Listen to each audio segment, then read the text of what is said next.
I believe that much has to do with respecting each other, with knowing each other, understanding each other. Even if you don't agree with the other side, you have to understand the motivations. Sometimes you say, well, I can never understand it. But at least I'm listening to you.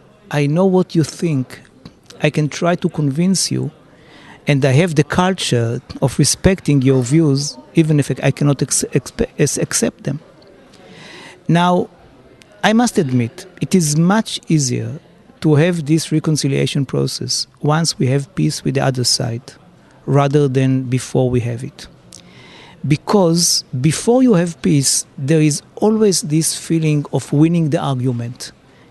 Young people are meeting each other. The first thing they do, they feel that they have to defend their national argument and to defeat the other one. It is much more difficult for them to come to such a meeting and to begin to understand the other side. If there is peace, the feeling of bickering and blame game and all these things is much less dominant. And then, in a way like it happened between the white people and the black people in South Africa, their famous committees were established after the agreement, not conducive to the agreement. Until the last moment, they killed each other. Once they had peace, they could have these committees. Does it mean that we have to wait until then? Not necessarily. We should do whatever possible in order to create a situation whereby people can meet each other on different faiths or different nationalities.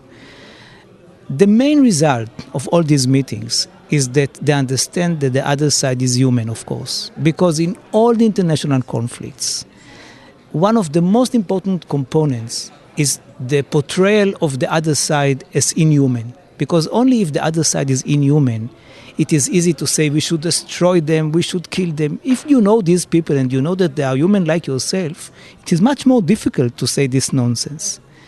So, speaking about all the efforts of people to people, all these projects of high school kids going together to a camp, meet each other, exchange emails, addresses, or whatever. I cannot say that all this has been a success story. The feeling of many of us is that many of these efforts were in vain. It doesn't mean that we have to stop it. I think that we have to continue it.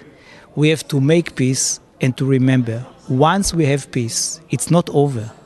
Then we have to again begin this process of telling the peoples, now you signed an agreement, it's a piece of paper. Sit together, meet each other, talk to each other, look at the other's eyes and understand that he or she are human beings exactly like yourself.